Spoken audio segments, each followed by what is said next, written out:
Ahoj, dnešné cyklopotulky budeme nakrúcať na Gemery. No a začíname na ikonickom mieste, ktoré bolo ešte ozvláštnené zaujímavým ikonickým moderným umením. Áno, sme v Zádielskej Tiesňave.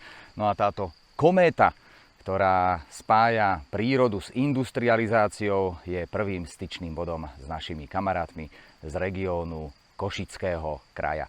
Tak poďme teda za nimi.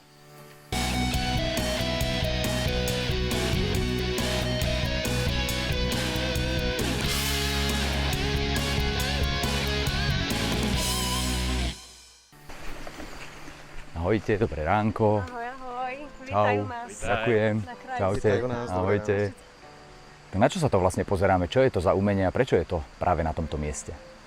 Nachádzame sa vlastne na pomyselnom mieste X a ide o jednu z 5 lokalít, ktoré vznikli v rámci nášho projektu Umenie na mieste X a kde vzniklo 5 unikátnych landartových diel. Pozeráme sa akurát na kométu, ktorá vznikla v Zádielskej Tiesňave. Jej autor je Michal Machciník zo združenia Doxa. A ona nejakým spôsobom vlastne prepája človeka, prírodu, danú lokalitu a samozrejme umenie.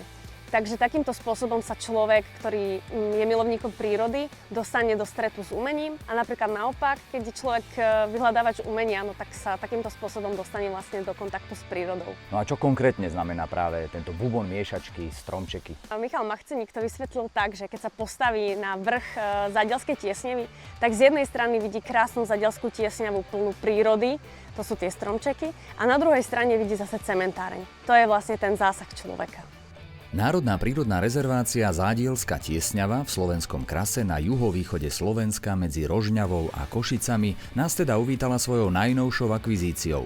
Ponúka sa samozrejme turistika do Tiesňavy, no my sa na bicykloch môžeme vydať veľkým oblúkom okolo nej až do neďalekej obce Lúčky. A tu majú ranogotický kostolík z 13. storočia, ktorý o 1,5 storočia neskôr obsadili husiti. My ideme aspoň na chvíľu obsadiť ďalšiu atrakciu, vodný mlyn v Kováčovej. Kedysi patril rodine Andrášiovcov, teda pánom Krásnej Hôrky. Dnes je pri ňom aj jediná funkčná lámačka konope na Slovensku. Predpokladám, že to je naozaj unikátna technická pamiatka. Akým spôsobom sa vlastne podarilo to zachrániť v takomto pôvodnom stave? Mali sme také šťastie, že ešte babka po znárodnení začala vybavovať, lebo znárodnili aj jej aj dom. A začala to vybavovať a ešte počas socializmu sa nám vrátil ten mlyn. Ale o čom sme sa dozvedeli až v 84. Prednú časť už dom sme nezachránili, pôvodný, ale mlyn našťastie mal dobrú strechu, tak sa nám ho podarilo zachrániť. Ten mlyn je teda naozaj funkčný, tak ako kedysi, a pripravený mlieť múku aj dnes? Áno, približne 95% zriadenie zostalo pôvodných vo vnútri. Trebalo to samozrejme trošku zrekonštruovať, obnoviť, niečo natrieť, červotoče vyhnať. Je to teda naozaj vyhľadávaná turistická atrakcia? Tí ľudia, čo tu prídu, tak nám hovoria, že nám ďakujú, že sme zachránili takú technickú pamiatku, ktorá je ojedinelá aj na Slovensku. Z Kováčovej sa len zvezieme dolu kopcom, skrižujeme cestu prvej triedy a hneď sme v obci Krásnohorská Dlhá Lúka, v ktorej majú krásnohorskú jaskyňu. Čím je Krásnohorská jaskyňa zaujímavá? Krásnohorská jaskyňa má 3 také zaujímavé prvky. Prvým je samotné sprístupnenie. My sme sa snažili tú jaskyňu sprístupniť tak, aby sme ju nejak nenarušili. Takže návštevníci musia trošku podať nejaký výkon, chodia po lavičkách, traverzujú hlavnou po rebríkoch. No a potom sú tu 2 také ešte monumenty. Jednak kvapeľ rožňavských jaskyňarov. Je to v súčasnosti najväčší známy kvapeľ vôbec v Európe, má výšku 34 metrov. Unikátne aj to, že takýto gigant vážiaci 2000 tón sa tu v takýchto, povedzme, málo vhodných klimatických podmienkach dokázal vytvoriť extrémne rýchlo, približne za 10 000 rokov. No a tretí taký monument je tá voda. Hej. Ak je v jaskyni voda, tak je to orát niečo úplne iné. Často sa tá voda aj rozvodní, takže tá rieka robí také kaskády, vodopády na niekoľkých miestach. Takže zážitok z tej vody, zvlášť keď je takýto zvýšený stav, je úžasný. Ďalšou zastávkou bude okresné mesto Rožňava. Na Štvorcovom námestí sme už boli, no dnes nám tu ukázali najnovší kultúrny stánok v bývalom kláštore. Čo je toto za priestor a na čo sa vlastne dnes využíva? Ale pôvodne to bol kláštor, bol postavený v 17. storočí.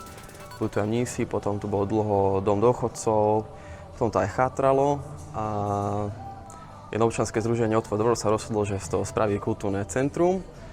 ktoré tu už funguje 2-3 rok. Stavba celého sa začala asi pred 6-7 rokmi a súčasne robíme koncerty, výstavy, máme aj knihkupectvo, ubytovňu, kaviareň.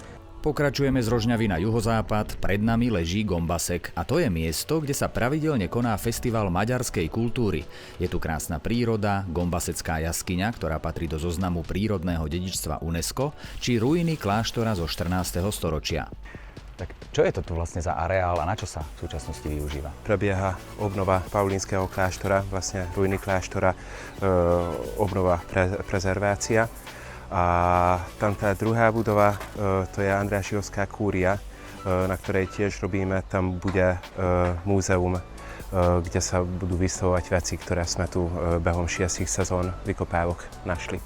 Aké akcie tu organizujete, také najvýznamnejšie, ktoré ľudia vyhľadávajú? Naše hlavné podujatie je Gombasecký letný tábor. To je najväčší festival na juhu Slovenska. Očakávame okolo 30 000 ľudí, že sa nám tu obráti za týždeň. Areál je rozsiahly a veľmi pestrý. My dnes odoláme volaniu Gombaseckej jaskyne, pretože sme približne v polovici nášho dnešného cykloputovania a pred nami je ešte kúsisko histórie. Takže zo Zádiela sme išli červenou cyklotrasou magistrálou po červenej trase až do Rožňavy. Od Rožňavy ideme modrou cyklotrasou popri rieke Slana. Teraz sme v Gombaseku, tu je dobre si oddychnúť, je tu pekný areál, občerstviť sa, pokochať sa prírodou, ale my pokračujeme ďalej po modrej cyklotrase, ideme ďalej do Plešivca až do Gemerskej hôrky.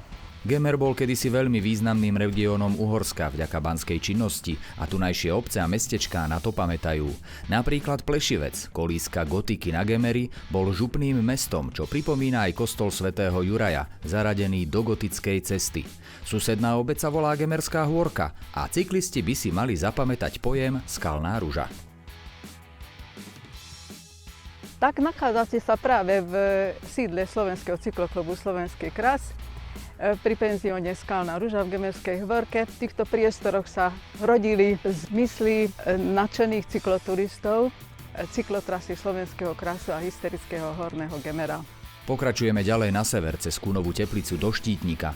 Tu je ďalší zo skvostov už spomínanej gotickej cesty. Prvýkrát ho písmo spomína v roku 1355, no a vtedy tam začali vznikať aj slávne maľby vytvorené podľa talianskych predlôh. Neskôr sa stali súčasťou európskeho kultúrneho dedičstva. Keď človek zaparkuje v Štítniku svoj bicykel a vystúpi v tejto malej obci, tak ho prekvapí monumentálnosť tohto evanjelického kostola. Naozaj by niečo v jednej zo zašitých dolín v podstate tohto regiónu nečakal a okamžite, keď do kostola vojde, tak zistí, že toto určite nebola len taká hociaká obec a honosnosť tohto kostola a jeho výmalby, jeho výzdoby a všetkých pamiatok, ktoré sa v tomto kostole nachádzajú, a určite povie, že toto bola niekedy v stredoveku veľmi významná obec.